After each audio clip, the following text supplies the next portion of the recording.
Oi pessoal, tudo bom? Tudo bem? Hoje a gente vai falar desse conteúdozinho novo que é energia para célula. Mas antes de falar sobre o conteúdo, eu quero pedir a vocês uma coisa muito importante. Vocês são uma turma de primeiro ano, né? Uma turma pequena, mas é uma turma. E eu gostaria que vocês fossem um pouquinho mais participativos, né? Porque eu passei semanas pedindo para vocês entregarem uma atividade e só um colega entregou. Então, vamos ficar atento aí às atividades que são pedidas, às pesquisas, e não, pessoal, entrar só para entregar avaliação. A participação, a presença de vocês aqui é muito importante, tanto para mim quanto para vocês, tá bom? Então, por favor, não deixe de entregar os trabalhos. Até agora tem gente que não me entregou o trabalho do primeiro bimestre, tá bom? Vamos ficar atento nisso aí, pessoal. Eu conto com vocês.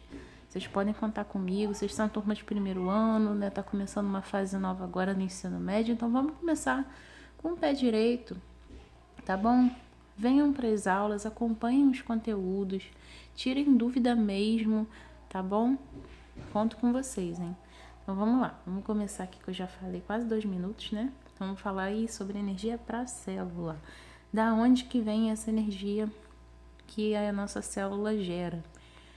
Vamos começar a falar sobre as enzimas. Eu vou ler aqui que eu escrevi para vocês e vou explicar. Então fica atento, pega o caderno, pega o lápis, pega a caneta, vai anotando, depois passa limpo para ficar bonitinho, né? Porque quando a gente vai escrevendo e ouvindo fica meio bagunçado. Então é bom que vocês vão conseguir fixar isso muito bem.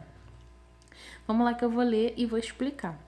Enzimas são moléculas orgânicas de natureza proteica e agem nas reações químicas das células. Ou seja, se eu sei que a natureza é proteica, eu já tenho uma dica aí do que uma enzima é formada.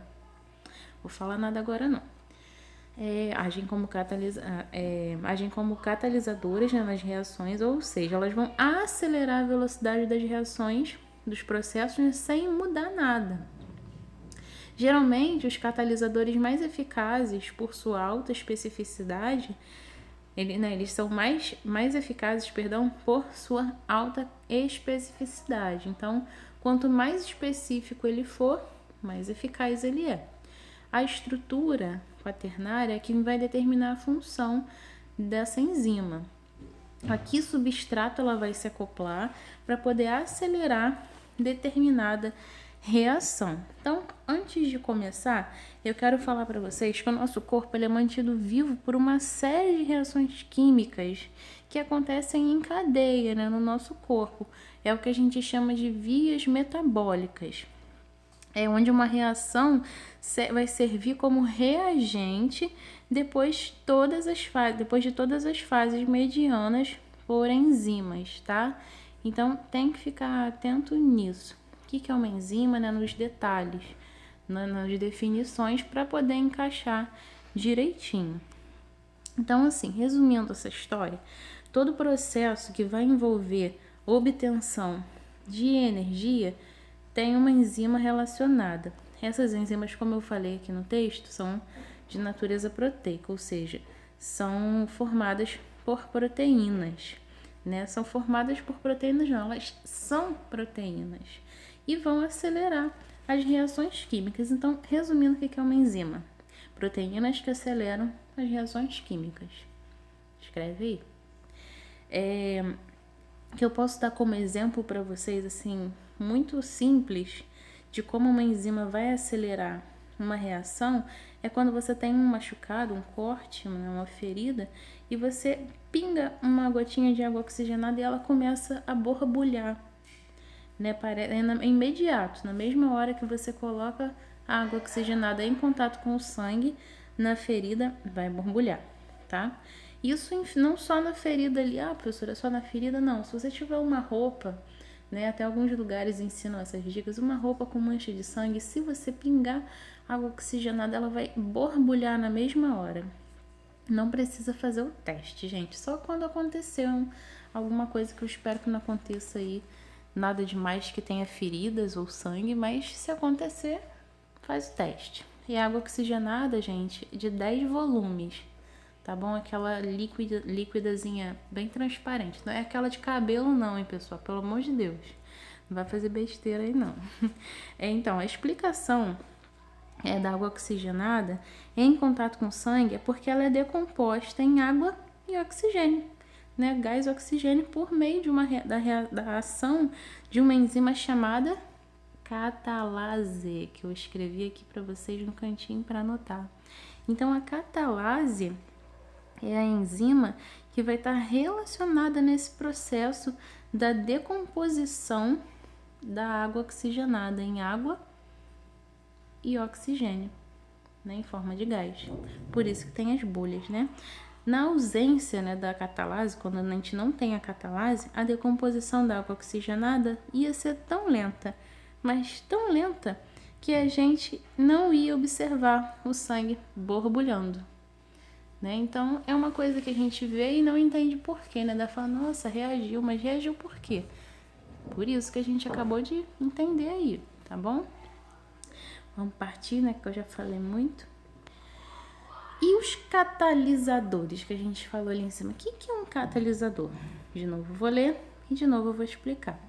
Tem uma nota aí, ó. Já fica ligado. Catalisadores são substâncias que aceleram uma reação, mas não alteram a composição química dos reagentes e dos produtos. A quantidade de substância produzida na reação não se altera com o uso dos catalisadores. Então, fazendo aquele resumão, o que é um catalisador? Catalisador é uma substância que vai acelerar uma reação química, assim como as enzimas, né? Então, a gente pode dizer que as enzimas são catalisadores, né? Ainda bem que a gente tem dois conceitos aí iguais, porque um é o outro e o outro é um, né? Então, enzimas e catalisadores são a mesma coisa. Ambos servem, né, é o mesmo conceito, só que com nomes diferentes para acelerar reações químicas. Lembrando que toda reação química, para ela acontecer, gente, no início, né, é preciso uma energia inicial, que a gente chama de energia de ativação, que eu escrevi aí na nota aí, ó. Então, a energia de ativação é aquela energia inicial para começar uma reação química, né? A partir daí, os catalisadores eles vão conseguir reduzir a quantidade de energia de ativação que é necessária e com isso eles vão acelerar a reação. Muito simples, né? A gente tem aí uma energia de ativação, aí os catalisadores vêm e vão conseguir reduzir que a energia de ativação tá lá, né? Naquele pique, doida para começar a reação química. Os catalisadores vêm, calma, meu filho, vai devagar, né? E conseguem reduzir aí essa energia de ativação e acelerar a reação química, tá bom? Vamos lá. Só para lembrar vocês, fazer uma observação, que os catalisadores, eles sempre vão vir em pequenas quantidades, tá? Anota isso aí que é importante. Todo catalisador sempre atua em quantidade pequena. Você nunca vai ver uma reação química com grandes quantidades de catalisadores, tá bom? Agora a hashtag que eu botei para vocês aqui sobre o substrato. O que é um substrato? Gente, o substrato é uma substância que vai agir com uma enzima, ok? Substrato é uma substância que vai agir com uma enzima, tá bom? É como se encaixassem uma na outra e quando as duas se unem, se forma uma nova substância. Vamos falar um pouquinho só do substrato, né?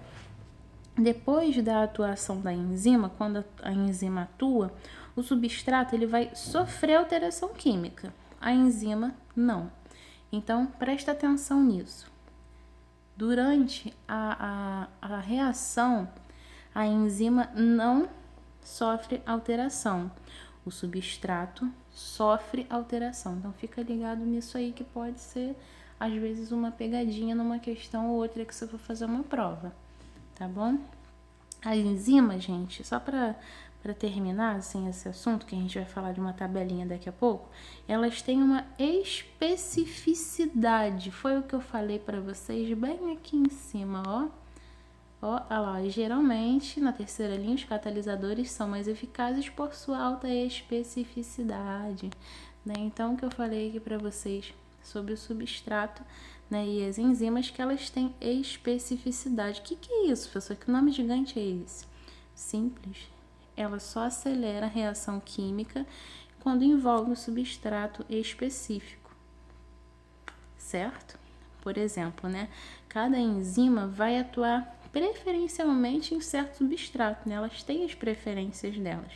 Por exemplo, a maltose. O substrato da maltose é a maltase, certo? A maltose é o substrato da maltase.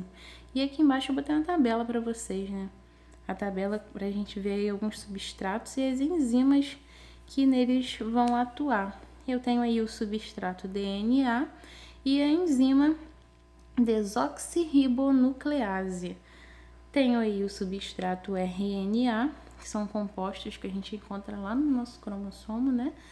Eu tenho a enzima ribonuclease. Todo mundo tem ase no final, tá? Da enzima, então já fica esperto.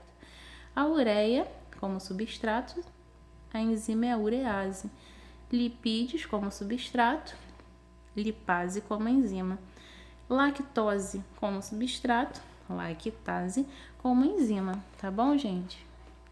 A enzima e substrato são diferentes e a gente vai entender nesse esquema aqui de chave e fechadura.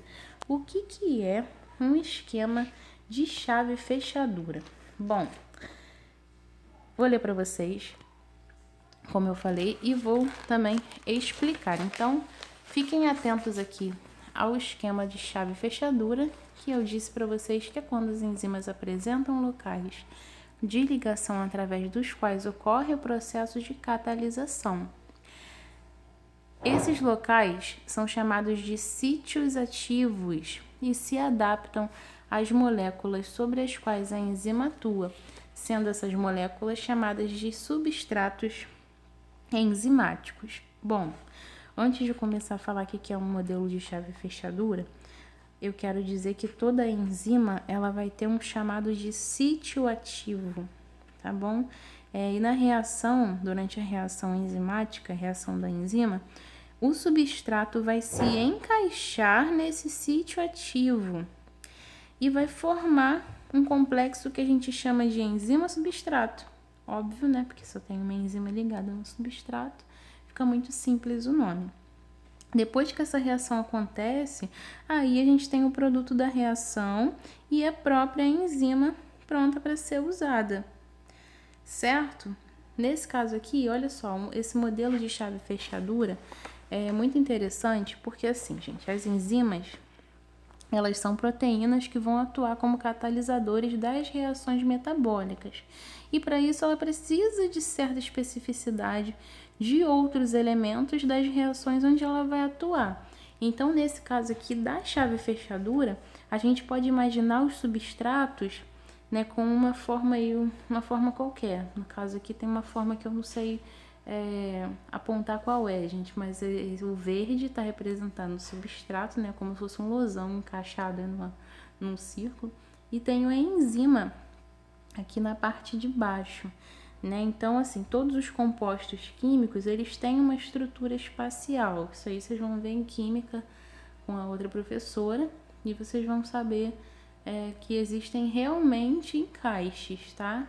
Nos compostos químicos que a gente viu ano passado também, que os elementos químicos se encaixam através de reações. Quem lembra, fico muito contente, que foi um conteúdo muito legal. Então, gente, assim, dessa forma que a gente está falando aqui, para que essas enzimas, né, elas possam, substratos, desculpa, eles possam atuar sobre as enzimas, um precisa se encaixar no outro, tá bom? Assim, nem a enzima, nem o substrato, eles podem estar modificados, né? Eles têm que estar na forma natural. O encaixe entre o substrato e a enzima que deve ser perfeito, né? É exatamente como uma chave na fechadura, né? Se você tem um modelo diferente de chave e na fechadura não vai entrar. Agora você tem a chave perfeita aí da porta da sua casa para abrir. Se eu botar a chave da porta da minha casa na fechadura, não vai abrir. Então é isso que acontece na reação enzimática, tá certo? Eu até escrevi aqui embaixo para vocês a legenda da imagem, ó, substrato e enzima. Aí a gente tem um sítio ativo. O sítio ativo é um encaixe. Resumindo, esses nomes diferentes, né? Sítio ativo é um encaixe. É onde vai acontecer a reação. Aí na imagem 2 eu tenho a molécula de substrato que vai se ligar ao sítio ativo, né? Perfeito. E depois da reação, outras moléculas são produzidas, né? No caso aqui o losango se separou do círculo e a gente tem outras moléculas formadas pela reação enzimática, certo? Tranquilo? Agora tem uns fatores que vão influenciar um pouquinho na velocidade da reação. Que fatores são esses? Bom, dentre os fatores aí que a gente tem para alterar a velocidade da reação, lembra que eu falei que a enzima, ela age, né? São catalisadores, vão agir sobre determinados elementos para a energia de ativação, né? Que é muito rapidinho, então eles querem agir sobre essas energias para acelerar a reação, mas de forma mais branda. O que acontece aqui quando a gente tem uma ação da temperatura? Né? A gente sabe aí que quanto mais alta a temperatura, maiores vão ser as colisões entre as moléculas, nesse caso aqui, entre a enzima e o substrato. Então, a temperatura, ela vai acelerar uma reação enzimática. Quando a gente tem aí uma velocidade de reação enzimática, ela vai praticamente dobrar a cada 10 graus, né? Então, se você tem uma velocidade X, se aumentar 10 graus, ela dobra. Se aumentar mais 10 graus, ela dobra de novo. Então, a temperatura, ela tem esse poder de influenciar aí na velocidade de uma reação enzimática. O declínio, né, e a parada total de uma atividade enzimática, ela também vai ser verificada em temperatura cada vez mais baixa. Então, se a temperatura for baixa, existe um declínio da atividade enzimática. Isso é muito simples, né? É a mesma coisa que a gente estuda lá no 9º ano sobre a agitação das moléculas. Moléculas agitadas de mais temperatura alta. Moléculas com agitação mais lenta, temperatura mais baixa. É a mesma coisa aqui, tá bom, gente? E o pH? O pH é o potencial de hidrogenação, né? A gente fala aí o grau de acidez. A forma que o pH vai agir é semelhante à temperatura, né? Porque cada enzima, ela vai ter um valor ótimo de pH. A gente chama assim mesmo, valor ótimo, que é o ideal. Onde a velocidade, na velocidade da reação enzimática vai ser a máxima. No nosso corpo, assim, por exemplo, o pH do nosso sangue é mais ou menos básico, né? A gente pode dizer que é 7,3, 7,4. Isso já é um pH básico, um pH básico. O pH da nossa boca é por volta de 7. E o pH lá do nosso estômago é de 1 a 2, né? Então varia entre 1 e 2, ou seja, a gente vai ter um pH extremamente diferente do nosso sangue, na nossa boca, né? E no estômago. Então, as enzimas que vão atuar no nosso sangue, na boca e no estômago, elas são naturalmente diferentes, né? Obviamente, se o pH é diferente. Então, elas vão catalisar reações com velocidade máxima quando estão em soluções com pH ideal. Ou seja, quanto mais o pH se distanciar do ótimo, maior vai ser o declínio, né, da atividade enzimática. Então, ela pode ser que pare totalmente se acontecer um declínio desse pH, né? Quanto mais ele se distanciar do ótimo, do ideal, né, o valor ótimo de pH, a reação enzimática, ela pode parar, certo? Então é isso, gente. É o vídeo nosso desse conteúdo. Encerra aqui que eu já falei pra caramba, né? Espero que vocês participem. Vou deixar a atividade do nosso livro aí, as imagens, tá bom? Para quem não tem, façam, leiam, pesquisem mais vídeos, se preferir, perguntem, participem. Tô com vocês.